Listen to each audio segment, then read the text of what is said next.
Assalamualaikum warahmatullahi wabarakatuh. Kepada yang terhormat Pak Sodik selaku dosen pengampu mata kuliah Kepemimpinan dan Berpikir Sistem. Perkenalkan, nama saya Indriani Benge dengan NIM 232110027.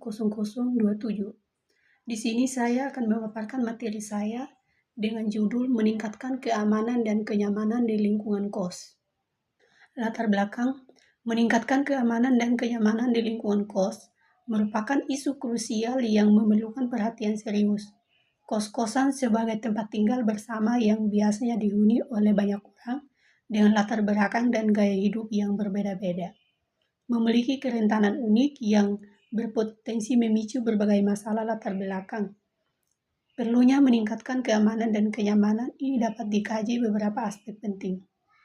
Tantangan yang pertama, kepadatan penduduk. Interaksi sosial kos-kosan umumnya dihuni oleh banyak orang dengan latar belakang dan kebiasaan yang berbeda-beda. Kedua, kerentanan terhadap kejahatan. Akses yang relatif mudah di lingkungan kos, terutama jika pemimpin pengawasan meningkatkan risiko kejahatan seperti pencuri, perampok, atau vandalisme. Yang ketiga, kurangnya fasilitas dan infrastruktur yang memadai. Beberapa kos-kosan mungkin kekurangan fasilitas penunjang kenyamanan seperti penerangan yang cukup, sistem keamanan yaitu CCTV, alarm, atau akses internet yang reliable. Yang keempat, kebisingan dan gangguan. Kebisingan dari penghuni lain, lalu lintas atau lingkungan sekitar dapat mengganggu kenyamanan dan istirahat penghuni. Analisis sistem yang pertama, pemetaan pemangku. Kepentingan stakeholder, penghuni kos, pihak yang paling langsung merasakan dampak keamanan dan kenyamanan di lingkungan kos. Yang kedua, pengelola kos, bertanggung jawab atas keamanan dan kenyamanan di lingkungan kos. Yang ketiga, tetangga sekitar kos. Lingkungan sekitar kos juga berpengaruh pada keamanan dan kenyamanan. Pihak kepolisian, security, berperan dalam menangani kejadian kriminal dan memberikan perlindungan keamanan. Yang kelima, penyediaan jasa keamanan. Perusahaan keamanan yang menyediakan sistem CCTV atau jasa patrol keamanan. Diagram kapsul lock. Berikut contoh sederhana perlu disesuaikan dengan konteks spesifik. Yang pertama, kurangnya penerangan. Kedua, kejadian kriminalitas meningkatkan penghuni merasa tidak aman. Yang kedua, kurangnya kenyamanan. Ketiga, kurang pengawasan. Keempat, produktivitas menurun, akses mudah, ruang luar. Masalah dan gejala. Yang pertama, kurangnya kesadaran keamanan. Penghuni kos kurang menyadari pentingnya menjaga keamanan diri dan lingkungan. Yang kedua, kelemahan sistem keamanan. Sistem keamanan yang tidak memadai seperti kurangnya penerangan CCTV atau petugas keamanan. Yang ketiga, kurangnya komunikasi dan koordinasi. Kurang komunikasi antara pengelola kos, penghuni kos, dan pihak keamanan. Yang keempat, akses yang mudah bagi orang luar.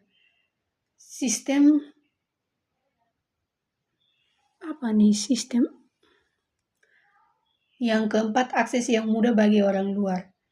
Sistem akses masuk dan keluar kos yang lemah memungkinkan orang luar masuk dengan mudah. Yang kelima, lingkungan sekitar yang tidak aman. Lingkungan sekitar kos yang rawan kejahatan juga berpengaruh pada keamanan kos. Yang keenam, kurang aturan dan penegakan aturan. Aturan keamanan yang tidak jelas atau tidak ditegakkan dengan konsisten. Solusi dan implementasi. Gaya dan kepemimpinan yang digunakan.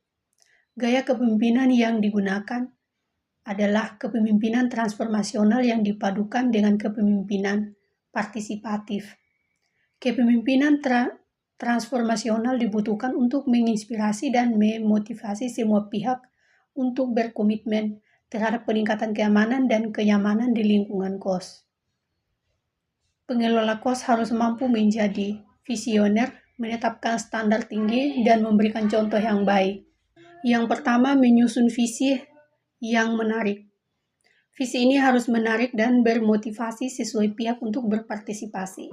Yang kedua, rapat dan diskusi partisipatif. Buatlah kesepakatan bersama yang tertulis dan memuat aturan, tanggung jawab, dan sanksi atas pelanggaran aturan. Yang ketiga, membentuk tim kerja. Bentuk tim kerja yang terdiri dari perwakilan penghuni dan pengelola kos untuk mengawasi implementasi solusi dan mengatasi masalah yang muncul. Yang keempat, monitoring dan evaluasi berkala. Lakukan monitoring dan evaluasi secara berkala, misalnya bulanan, untuk melihat kemajuan dan melakukan penyesuaian jika diperlukan. Cara mengelola konflik atau resistensi. Yang pertama, komunikasi yang terbuka dan transparan. Komunikasi yang terbuka dan transparan sangat penting untuk mencegah dan mengatasi konflik. Yang kedua, mediasi dan negosiasi. Jika terjadi konflik, selesaikan dengan cara mediasi dan negosiasi. Yang ketiga, memberikan apresiasi dan insentif. Berikan apresiasi dan insentif kepada penghuni yang aktif berpartisipasi dan berperan, serta dalam menjaga keamanan dan kenyamanan di lingkungan kos. Yang keempat, mengatasi hambatan secara proaktif. Identifikasi atas hambatan yang mungkin muncul secara proaktif. Peran komunikasi dalam membawa perubahan. Yang pertama, sosialisasi program secara efektif. Yang kedua, komunikasi dua arah yang efektif. Yang ketiga, memberikan edukasi dan kenyamanan. Yang keempat, transparansi informasi. Yang kelima, feedback dan evaluasi berkala. Refleksi peran kepemimpinan pribadi. Pengalaman memimpin yang meningkatkan keamanan dan kenyamanan di lingkungan kos. Memberikan pembelajaran berharga tentang kepemimpinan pribadi.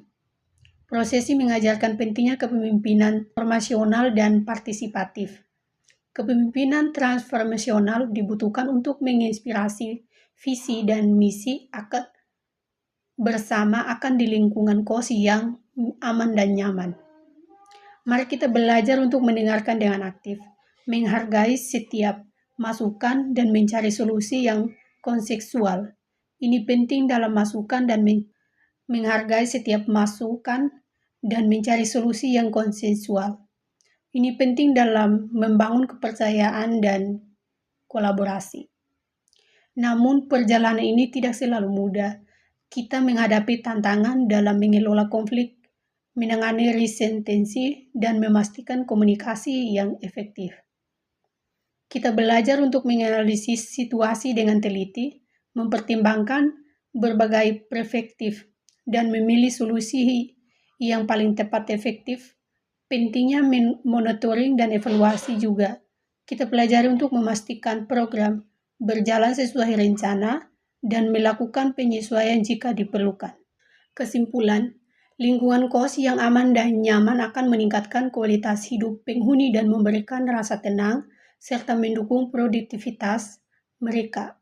Namun perlu diingat bahwa tanggung jawab dan keamanan dan kenyamanan juga berada di tangan penghuni kos itu sendiri, melalui kewaspadaan dan kepatuhan terhadap aturan yang berlaku. Terima kasih.